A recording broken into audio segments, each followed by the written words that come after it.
Hello. Hi, hello. Is this Juan? Yes, sir. How can I help you? Hey, Juan. This is Tommy Bryson. Just want to let you know this call is going to be recorded and potentially uploaded to YouTube. How can I help you? Oh my God, no way. Yeah, brother. Hey, How can I Bob. help? I'm just calling for. I just have some questions about ATM questions and some stock questions. Okay. Um, about the ATM. Well, to start off, how are you doing? Oh, doing good, bro. That's good.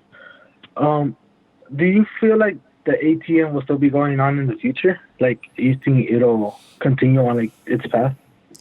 Let me ask you a question. When was the last time you used an ATM? About a week ago What do you use it for? to withdraw cash. But what do you want the cash for? Like, what do you need it for? What do I need the cash for? Yeah. To purchase a. Oh, it was for a haircut.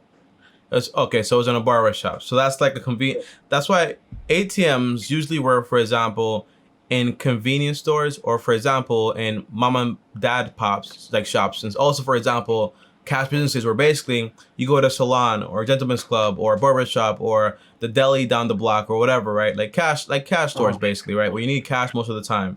Usually, that's where it's gonna work. But outside of a haircut, when was the last time you used one? It's been a while just because I've been using my card a lot lately. And also Apple Pay and so on. Yes, exactly.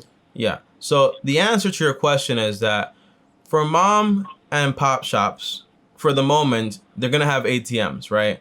Until they Yes. start to be more open to using, for example, electrical payment methods. Now, the idea is that usually a lot of these shops don't use electric payment because basically everyone that's working in that barber shop makes their own separate money and they don't want to deal with all the taxes, right? So if you have, for example, 10 barbers and maybe they pay you like a rent for like their own space, they make their own money, but they kind of don't want to like spend money on basically like, hey, if I spend money this way, accept payments this way, then maybe I have to pay more taxes and so on, right? It's not legal stuff, but for now, it's what we have now. But in the future though, I have seen, for example, barbershops start to implement, for example, electronic payment systems. And now, as that gets more popular in the future, most likely we won't see a lot of ATMs. But however, that's maybe a problem for 5 to 10 years on the line. Now, who's to say that maybe in the next, for example, 2, 3 years, you build up, for example, maybe 5, 10 ATMs and then sell them off to the other guy that has, for example, better prospects for the future according to his own analysis. Does that make sense? Yes. Yeah. Yeah. Yeah. So I if get you you. think, if you think, for example, that barbershops and salons and all this stuff are going to use it for a very, very, very long time, forever, then yeah, you go ahead and do it. However, if the idea is that, hey, I've stopped using cash a while ago, right? I'm not really using it often. I don't use ATMs that often, right? Maybe it's not to be here for, Mhm. like, for example, 5, 10 years in the line. I might want to invest right now into it, but I know for a fact in the future, this business is going to be obsolete. We're moving towards Yes. a cashless society, most likely. Not saying like cryptocurrency or anything like. I'm talking about debit cards, just like for example, that's about it. Okay, debit card, Apple Pay, all that stuff. But that Yeah. convenience factor also costs stores money. But when people have no cash and there's ATMs or no more, basically, then people just have to adapt to whatever it is. Does that make sense? Yeah. Yeah. Yeah. Perfect. Yeah. And the Okay. idea is that one of the big things is that when people spend money with cash, they spend around 18% less than they would, for example, with a debit card or a credit card or Apple Pay and so on, right? Because it's so easier. So Hmm. then you have a business saying, hey, if we use a debit card or a credit card or Apple Pay, we might make more money in sales. Although it might cost, for example, 2% or 3%. No big deal though, right?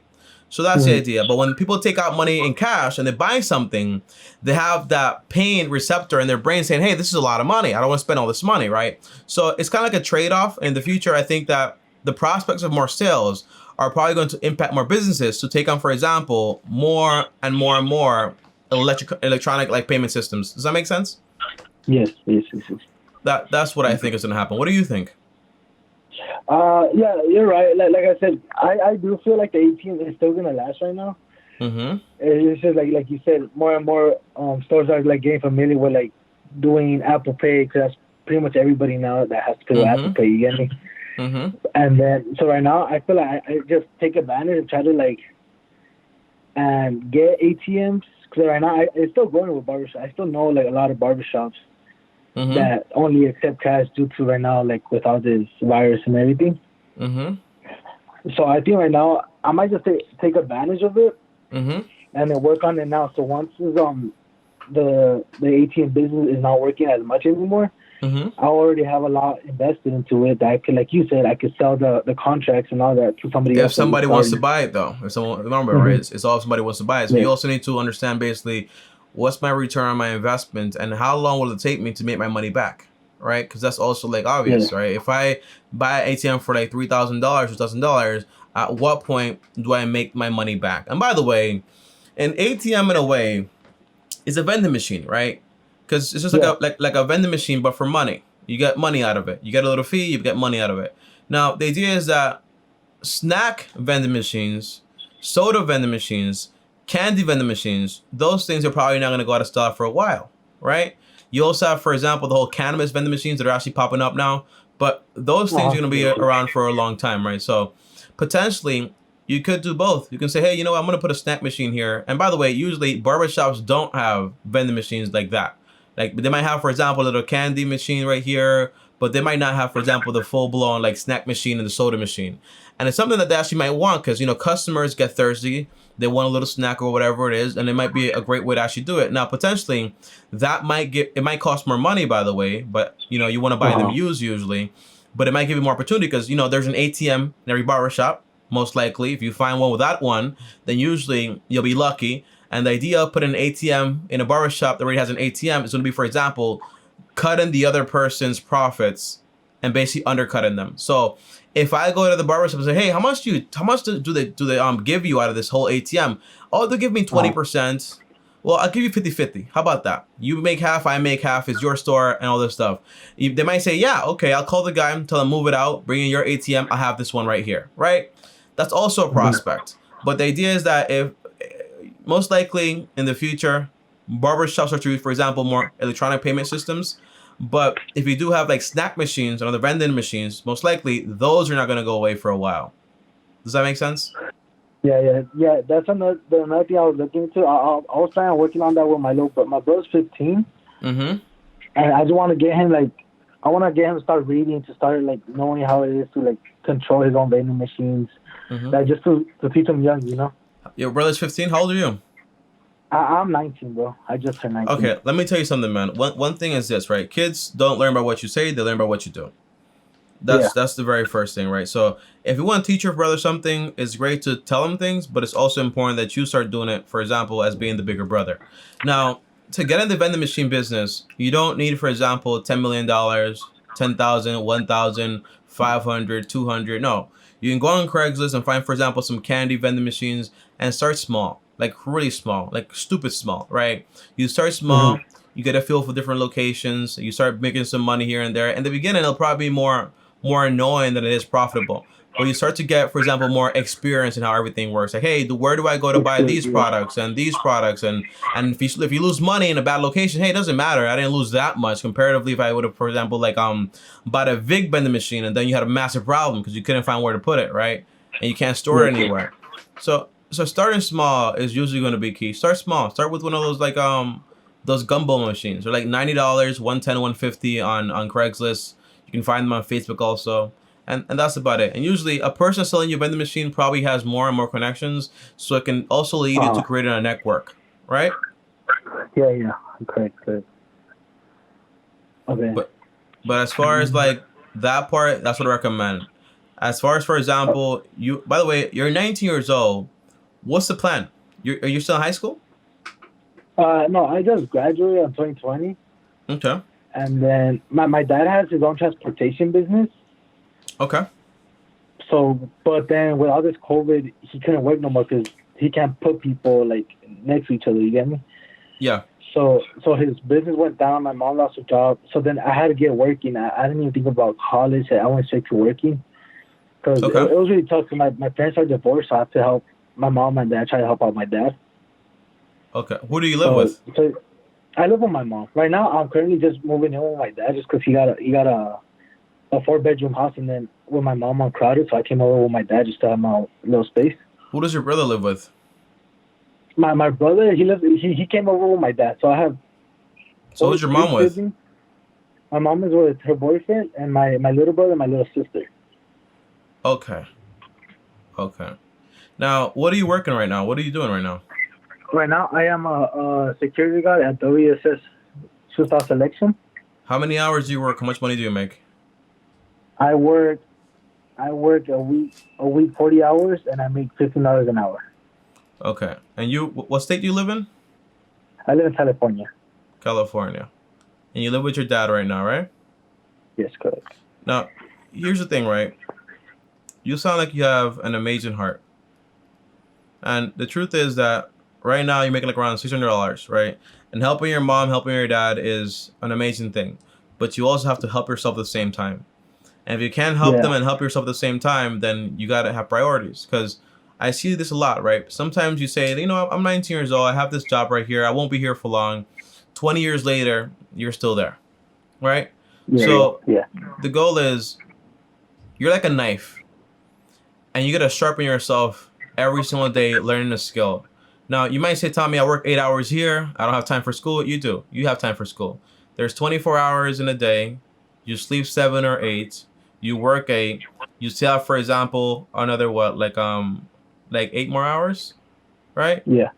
So there's time. The time is there. So you got to say, hey, what do I want to do if I want to go to college? If I don't want to go to college, what about a trade job? Do I want to be a nurse? Do I want to be a construction worker? Do I want to be a plumber? Do I want to be working in AC and repairs and all that stuff, right?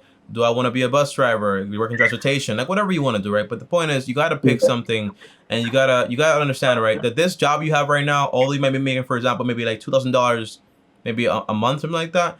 It's not. It might seem like a lot now because you're 19 years old, you don't have bills, but it won't be a lot when you have a kid, and your parents are asking you for money, and you're worried about, oh my gosh, I have no money for investing. I also have a car here that I'm paying for and all this stuff. Does that make sense? Yeah, no, it makes perfect sense. I understand what you're saying. Yeah.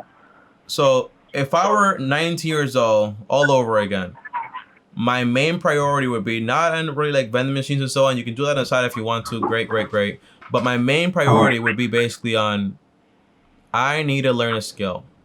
And I need to pay for this skill in cash if it allows me.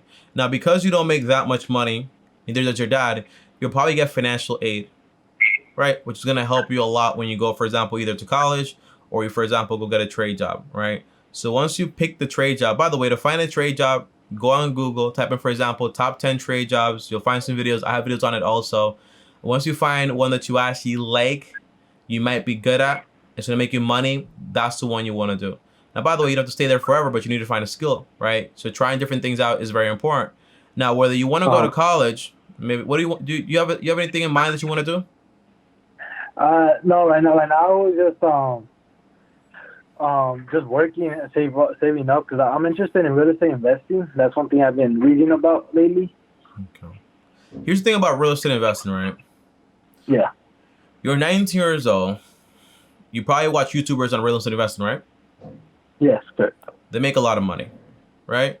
Yeah. And when you don't make that much money, and you make, for example, $2,000 a month, maybe $24K a year, and you buy maybe a piece of real estate, if I don't know how you'll do it, but in California, but it's almost impossible. But if you find a piece of real estate and you try to do the whole rental game, if something messes up in that house, you will not have the income to support anything wrong happening. So it will literally doom you. Right? Yeah. Now, for example, if my name is Juan and I say, you know what, Tommy, I want to be a real estate agent. I want to dedicate my whole life to real estate, selling real estate, all this stuff. You can do that if you want to, right? But again, you have to have a high income skill. That's going to be the big separator between, for example, your father, your mom, and also you.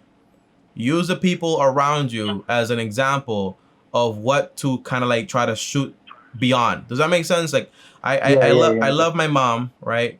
She was always like a housewife, but also had like her own business, stuff like that. Great saver, not good at investor, right? So I said, you know what, Mom, I want to be frugal like you are, but I want to be a better investor than you are. My dad, great at making money, but bad at saving and making money multiply. Like he just made money, all of a sudden the money was gone, right? So obviously bad at managing money. So Dad, I want to be good like making money as you are, but I want to be more frugal. I want to be able to invest my money and keep more of it, right?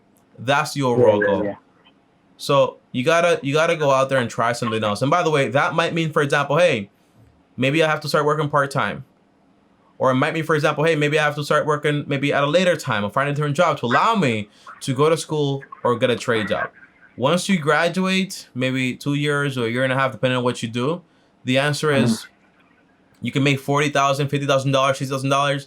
Now, once you have that income, it's a lot more powerful, right? You have a big income. If you want to try another business, great. But I think the fundamental thing about personal finance is taking care of your person first, which is basically you.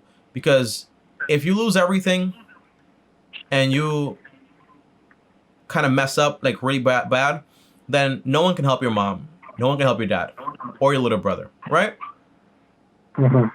So you got to make sure you're good. So that means, for example, hey, let me make sure I have an emergency account.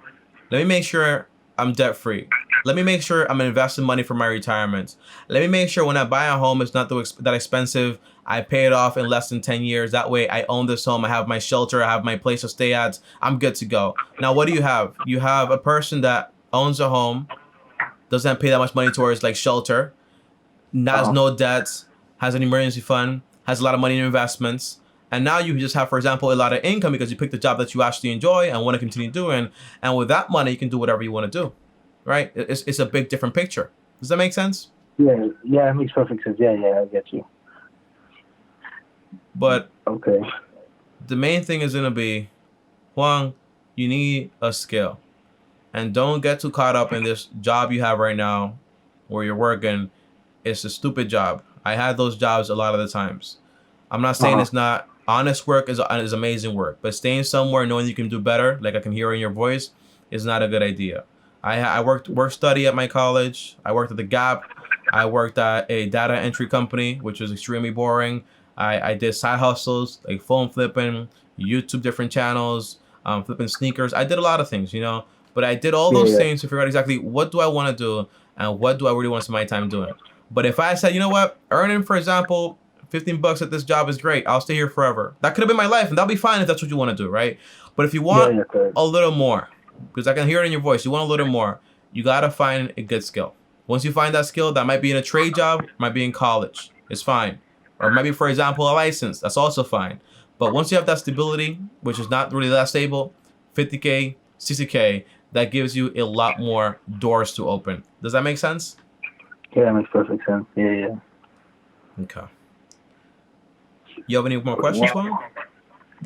Yeah, no, it's crazy. Like, I appreciate all this information you're giving me. Is like you're actually good, like opening my mind. You're right. I do need to focus on myself, because the second I mess up or something, it can mess up a lot of things.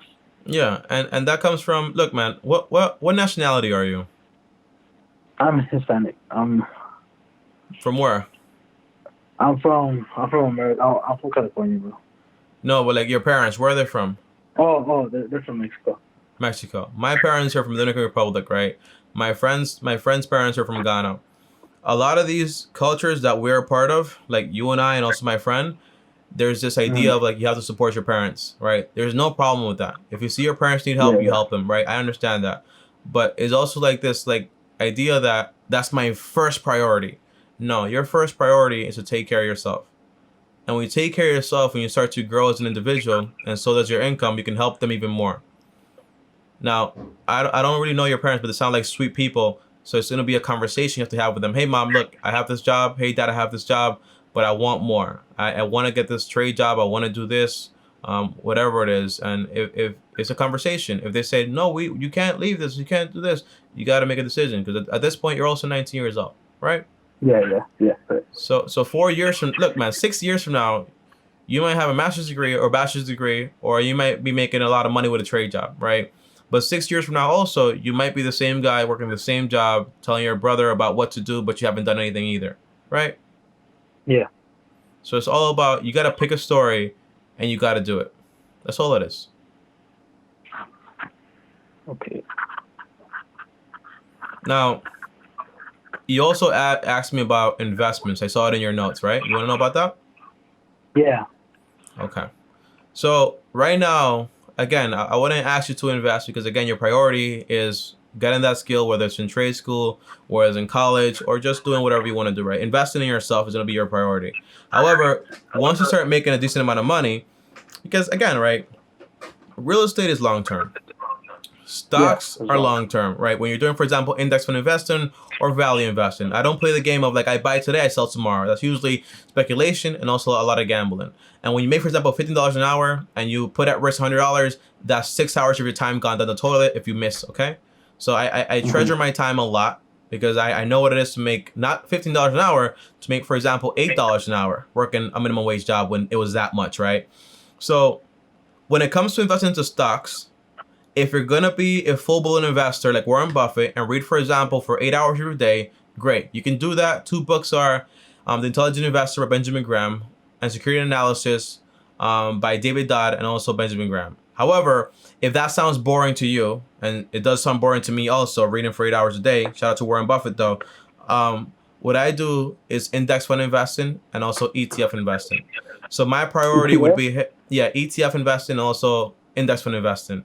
ETF is more, for example, when you're doing like a taxable account because you're maxed out, for example, your retirement accounts, or you want to do it, for example, into an account, a brokerage that doesn't really offer index funds. You want to do it, for example, with the ETFs. An ETF can basically also track an index fund at the same time. But the thing is that basically it can be influenced by the market fluctuations at the same time also. While index funds are only basically priced by the net asset value, which is different. It's called the NAV value. But overall, the main priority would be, hey, I want to max out my Roth IRA first. If my company gives me, for example, a match, well, I want to do that because that's basically free money. I get all the free money.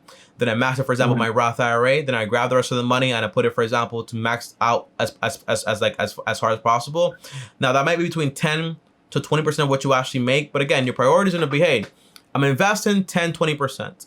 I also have 3 to 6 months of emergencies, right? Now, what happens with the rest of the money? You save that money out for a down payment on a home, right? A personal home. Now remember, right? This is not like tomorrow. This is not when you're 20. It's not when you're 21 or 22. It's later on, because you might say, well, I want to live here forever. Then you meet this girl. She's like, I don't want to live here. You know, you're like, okay, I don't want to live here either, right? So it's all about, it's fine to rent because it gives you freedom to see like what you might like or what you might not like. You're not throwing money down the toilet unless you're going to stay there, for example, for like 10, 20 years. That's different, obviously. But you save money for a down payment for a home, 10 to 20%. And when you buy a home, you buy on a 15-year mortgage and make sure the house, the mortgage, taxes, insurance, HOA fee, maintenance, everything included together is no more than 33% of your monthly income. Now, what happens is, okay, it means that the house you buy that fits this profile according to you and your income is going to be relatively cheap compared to how much money the bank is actually willing to give you. Meaning, once you buy this home, you should have at least 15% extra of your income to throw towards that mortgage extra, which means that you're gonna be done, for example, in 7 to 10 years. Now, the picture is this: 2-3 years, you have your license or whatever, or you have your trade skill. Now, 7 years later, you own your home and it's fully paid off while you're also investing 10 to 20% of your income. What does that mean? It means you're 30, 31, you have your own home, you own it, it's yours, you have a lot of money in investments, and now if you say, hey, you know what, I'm taken care of right now. Now let me see, hey, do I want to do this business? Do I want to do investing into real estate with like rental properties? Great, you can do that, right? But at this point, you can't really get hurt because basically you took care of yourself first. Now that's a long-term plan, and that's what I follow. Yeah. Okay? Yeah, I got all that, yes. But it's gonna be ETFs and also index funds or mutual funds if you're into that stuff. ETF and then index funds. That's something like I have Robinhood right now, so then I'm gonna look into the ETF and then index funds. What do you, again? That's like for later. Your priority right now is like it's just, for example, like finding that skill and paying for it in cash when you graduate, or you pay for the skill, you can graduate debt free or whatever. Now, what are you currently investing into in Robinhood? Right now, it is Gush, which is Direction Daily Oil and Gas. American Airlines. Aurora Cannabis. Marathon Oil. How much money have you invested so far? In total, I have $4,500. $4,500, right? Now, Yes. let's say, for example, you lost all that money. That would be 300 hours of your time. Yeah. Now, again, I'm not saying don't be a stock picker. You probably did it, like, are doing very good right now because basically the market is ridiculous. Like, you can invest into a rock, you'll make money. But the goal is that if you want to do this full time, you got to learn the language of accounting, which is, it's incredible for a lot of people. For me, it's very boring, and I graduated with an accounting degree, by the way, but I can't stand the subject that much. But if that sounds interesting to you, then great, you could do that. If you want to read statements every day, the 10K forms, the 10Q forms, the balance sheets, the income statements, the cash flow, you want to develop your own target prices, you want to check the PE ratio, you want to make sure that this property is actually going to grow long term with the finance skills you actually develop, then great, right? It's like a full-time job. But if all you're going to do is say, hey, I'm going to pick this company because basically in March, airlines went down, so I think it's going to go up later on. I want to pick Tesla because everybody's investing into Tesla. I want to like pick oil because oil was depressing also during March. Then it sounds like you're making a smart decision, but there's no like real knowledge behind it. It's just like basically like sub-level knowledge, right? You know what I'm saying? You know what I'm saying? Yeah. No, like I'm not, like you're right. I don't have that much knowledge to the stocks. All I know is that it did crash, like it all went down, and I was just looking at previous how it was. So then it just caught my mind. Now, the hardest thing ever, Huang, is making a speculation or decision that you think you're right on and getting the result that you actually wanted. Now, why is that a bad thing or is very hard to actually stop doing? Because basically, if you invest this way, it leads you to a false level of comfort, or to believe that basically you're smarter than you actually are. Because guess what? You're actually making money, right? However, if you really don't know what you did, then it's a problem, because although it went up and you know for a fact that maybe I just got lucky here, it might be time to basically liquidate everything and basically, hey, I got lucky here. Let me go ahead and use this money to basically buy my skill or whatever I want to buy, right? However, if you do run into, for example, into a hiccup here and there, and you lose, for example, 25% of your portfolio or 50%, you're gonna panic like a madman. Why? Because you don't know the true value of these companies or these commodities you're investing into. However, if you did know the true value, you would say, hey, I can buy at a discount now. But people say, oh my gosh, buy the dip. And they're like, the dip relative to what? What's the target price? I don't know. I don't know. It's just down today, so I'm gonna buy, right? It's a red day. It's stupid. That's not what you want to do, right? It's kind of like saying, you like sneakers? What do you like? Yeah, I like sneakers. I like sneakers. Okay, it's kind of like saying, you know what? I'm gonna buy this pair of Jordans. They go for $100, but I'm gonna make I'm gonna make a big bet. I'm gonna pay $150 for them, hoping that they go up. But you have no knowledge, you have no math, you have no history that this is actually gonna go up. The only thing you know is basically that maybe last year the other one actually went up, but there is no real fundamental knowledge. You don't really understand Nike, the company, the marketing, the structure, the competition. That's the idea. And by the way, you can get very rich without knowing that stuff by doing, for example, index fund investing. And that's why I do it. Okay? Okay. Yeah. But there's no need to rush, brother. You're 19 years old. You got a skill. Once you got the skill, you're good to go. Like the world is your horizon. Yeah. Like right now, I'm a big man. Like this is off topic. Mm-hmm. I weigh a lot. I weigh 350. 350. How tall are you? I'm 6. 6 feet. Okay. And then lately, I found I'm going to a gym with a homie, and I wake up because my siblings are also big, so I want to like show an example. You get me? Mm-hmm. Let me tell you something, Brent. Let me tell you something before you end the story. It sounds like you're an extrovert, because in a way you get motivation from external factors. You might say, for example, I want to do this so they can see, but in a way it pumps you up and it gets you going. Is that correct? Yes, correct. Now the problem with that is basically I had the same issue when I was in high school. Actually, I used to get really high grades, and it was all because I wanted to show one person that, hey, I can do a lot better than you can, right? Or I want you to be an example or whatever. Now you got to fuel your motivation based on you. The Bible says, I think, you can't help somebody until they help themselves, right? So while you are helping yourself internally by motivating yourself, and is trying to get better every day, the relative consequence is going to be, hey, they're going to see that and they'll be like, okay, I like what my brother's doing. I'm going to change. Now, tell me about your gym story. I just so I'm working out. I'm working my best to like like you said, I'm doing this to like show my siblings that they could do it too. And I want to make it to feel good because I know I wasn't like this because I tore my ACL, so I couldn't walk for a whole year. That's why I gained all my weight. Mm-hmm. And then now going back makes me feel good. You get me? Like I have an amazing girlfriend. She supports me in anything. And right now, that's all I want to do. I want to make myself feel better because I know once I work out, I have so much more energy throughout the day. And then being big, it does get me like angry a lot. It does get me unmotivated, depression. It gets me all that. So going to the gym, it does help me out a lot. You get me? I think life has 4 fundamentals, which is basically health, wealth, love, and happiness. During the pandemic, I gained a lot of weight. And the excuse was basically, the gyms are shut down, so I can't go to the gyms. That's why I gained the weight. I tore my ACL, so I started eating like a slob, right? But you ate a lot of food, and that's why that happened. Because when people go to a hospital, they don't eat anything because they can't move or whatever, and they lose weight. Now I'm telling you this because basically you're my guy, bro. So I'm not gonna sit here and hear excuses, right? Now the thing is, anxiety, depression. I'm not worth it. I'm ugly. I'm fat as hell. That's all true things, You can feel that way, and it sucks, right? But it's what you do with all those things.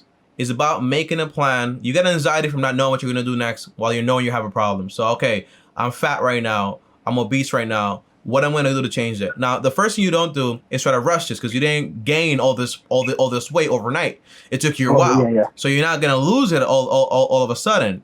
The first step is, let me make a plan. So what can I do here? If I want to, I can do intermediate fasting.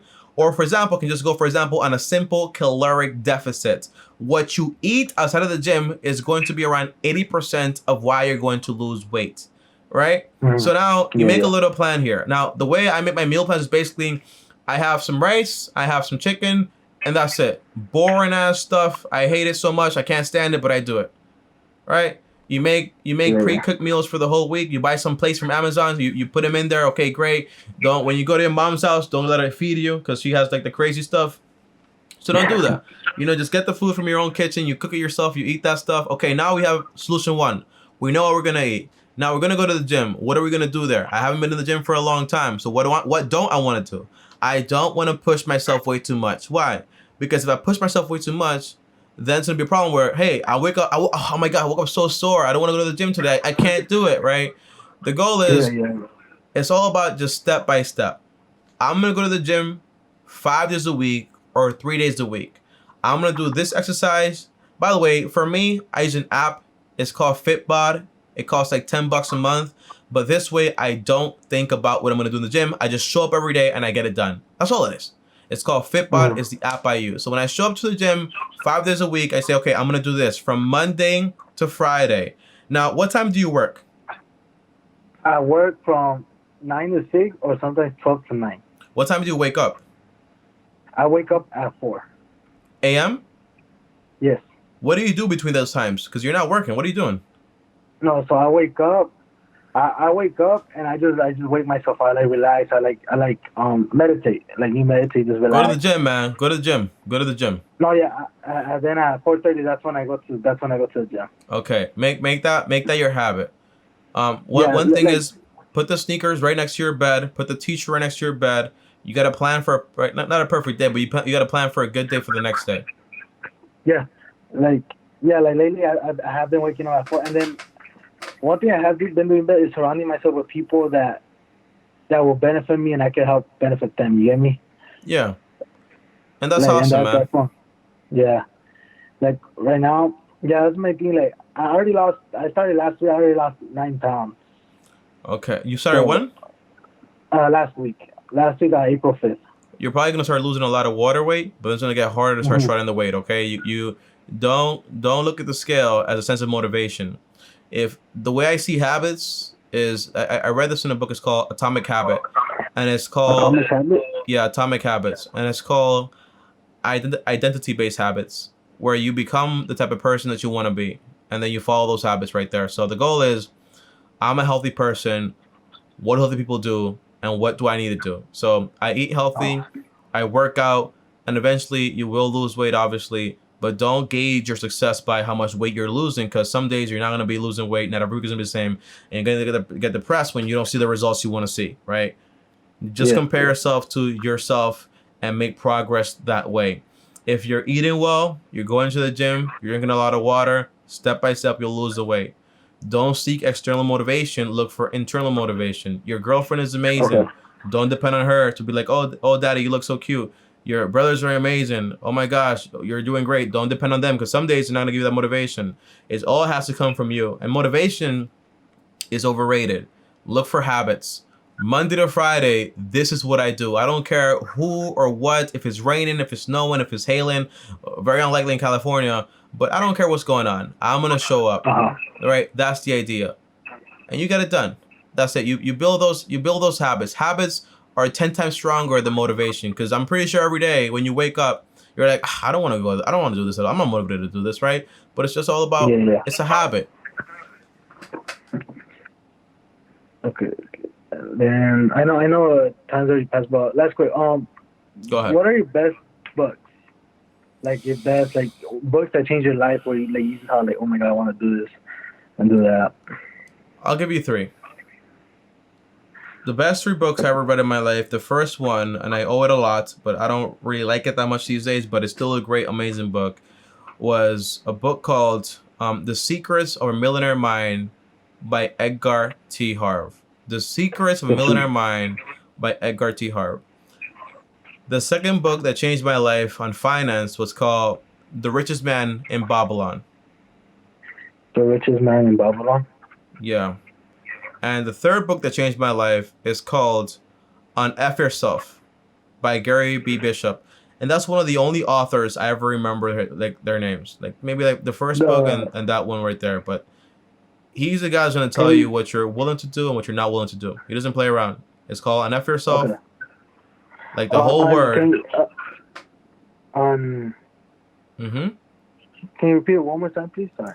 On F Yourself by Gary Bishop. The Richest Man in Babylon, and also The Secrets of a Millionaire Mind. Those are the 3 books that changed my life forever. Okay, it's gonna be. Who was it by again? The On F Yourself. Which one? By Gary B. Bishop. You'll find it. It's like a hand with the whole thing. It's like one of the #1 top sellers. You'll find it for sure on Amazon. Okay. Oh, okay. Now, okay. if one thing I practice is basically I try not to waste time. So when I'm at the gym, for example, I'm reading an Audible, right? An Audible book. So in all my videos, you see like a link to Audible in the description. Click that link. You get 2 free books. You can get, for example, the Secrets one, or for example, the On F Yourself. But also I recommend get the physical books and read them. Those are books you basically read all the time.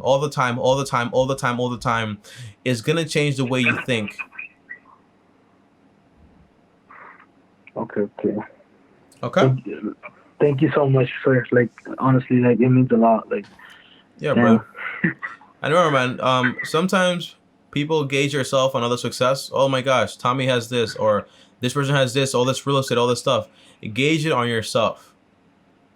Okay, you are your only competition. Don't worry about anybody else. Just worry about yourself. Like, how am I gonna improve my life? I'm improving with my health side. There's health, wealth, love, and happiness. When it comes to love and this girlfriend you have, bro, I recommend another book. It's called The Sacred Search by Timothy. The Secret Search? The Sacred Search. So SACRE, Sacred. And also Before You Save the Date. 21 questions to help you marry with confidence. I dated my fiance now for 5 years. Biggest mistake I ever made in my whole life. It was 5 years well wasted, right? Nothing actually happening. Maybe we know each other, mundane stuff, doing stuff we shouldn't be doing. But now, recently, when I finally asked her to marry me and all this stuff, is when we actually found out, hey, you know what? These are the things we're supposed to actually think about. Are we actually good for each other? Do I agree with the way you think, your religion, your money ideas, your in-laws? Like, how do I feel about your mom and your dad? Do I like them? Do I not like them? How are we going to treat them when anything happens? How many kids are we going to have, right? Those books there are gonna force you not to think about this girl like, oh my gosh, she's so sexy, bro. Oh my gosh, I really like this one. You know, she calls me daddy, whatever it is, right? It's gonna force you to go from that to go like, to, hey, I have to be purposeful here. Is this the girl I'm gonna marry? If she's not, then what's the point of this wasting time, right? Yeah, yeah. So, and you said that was a book, or is it just like the 21 questions? The Sacred Search is gonna help you realize the girl you're looking for, right, and what to look for. That's a Sacred Search. Okay. That's a book also. And then the other book is called Before You Save the Date, 21 Questions to Help You Marry with Confidence by Dr. Paul Friesen. It's one of the best books I ever read, and it's a book you have to get the physical copy. You can buy it used if you want to, or buy it on Amazon. But this book right here is like a book you have to do with your couple, obviously, with your girlfriend, because it's going to ask her questions and ask you questions. And by the way, things will get very uncomfortable because it's questions that they probably don't expect and you don't expect, but it'll force you to basically become a better person. And that's the goal at the end of the day with everything. Okay? Yeah, I'll for sure get those. Like, I need to. Hey, now, but like real talk, I haven't had anybody that's told me like that, like how you are, like that's straight up with me, like you're straight up with me, and then I appreciate that. Like, I know I take advice from my parents, everybody, but like I know you're in it, like you're in it to win it, like you're working your ass off for this, for what you want, and then you're right, like you said, I need to focus more on myself. Take care of what I want to do, invest more in myself, just personally, and then don't rely on other people. Yeah. And then my only competition is myself. Yeah. The secret to misery is to try to please everyone. Right? Because you can never make everybody happy. The secret to misery is to try to please everyone. I'm trying to please my friends. I'm trying to please my parents and whatever like opinions they have about me. I'm trying to please my girlfriend or whatever it is. You got to understand where you want to head in life, and you got to take that. And when you're surrounded, for example, around people that they love you, they care about you, there's this circle of incompetence that forms around you, of people that just want you to be okay, right? Be fine. I want you to be safe. Keep that job. Don't take this risk. Don't do this. Don't do that. It's fine. Just eat whatever you want. You look great anyways, right? Because those people just love you and they don't want to take any risk. Now, what I learned is when I didn't have anyone around me that was making money or trying to grow a business or trying to do any of those things or trying to help themselves in any way, I couldn't find those people because I live in the Bronx. You know, maybe they're out there. I haven't met them yet. I went to a college where people just worried about getting a job, so they weren't there either. My professors were like, you guys chill out with all this stuff.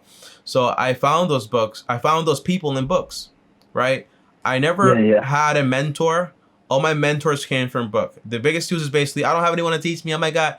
The people that need to teach you made books to help you because they don't have time to help you. You know what I mean? Yeah.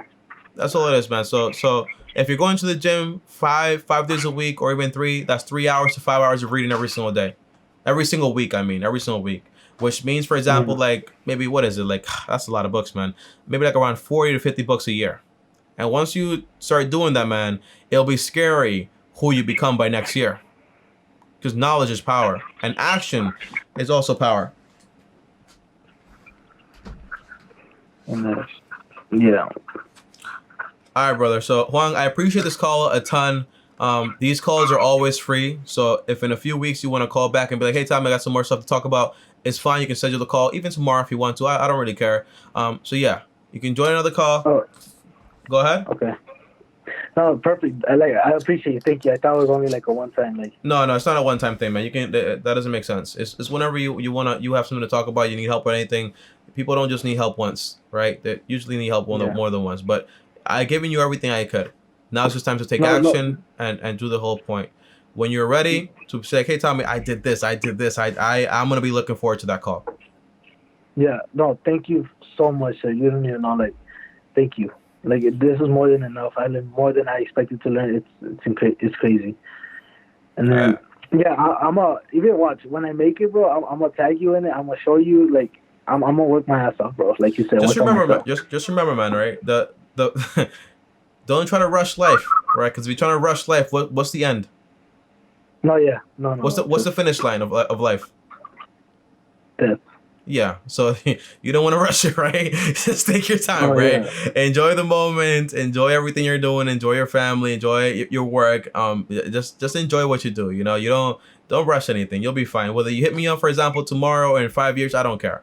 It's all about you making your own progress. Your only competition is yourself, and if you're constantly improving, whether that's, for example, with a day job or with your own business, I don't care. It's about you being happy and being the exact man that you want to be. Yeah, Okay? yeah. Perfect. Thank you so much, sir. Like, All right, brother. Thank you. Have fun, man. Peace out. Thank you. Have a good day. All right, guys. So that right there was Juan, man. And by the way, I've done maybe 40 calls so far. And this has been, for example, my favorite call of all time, guys.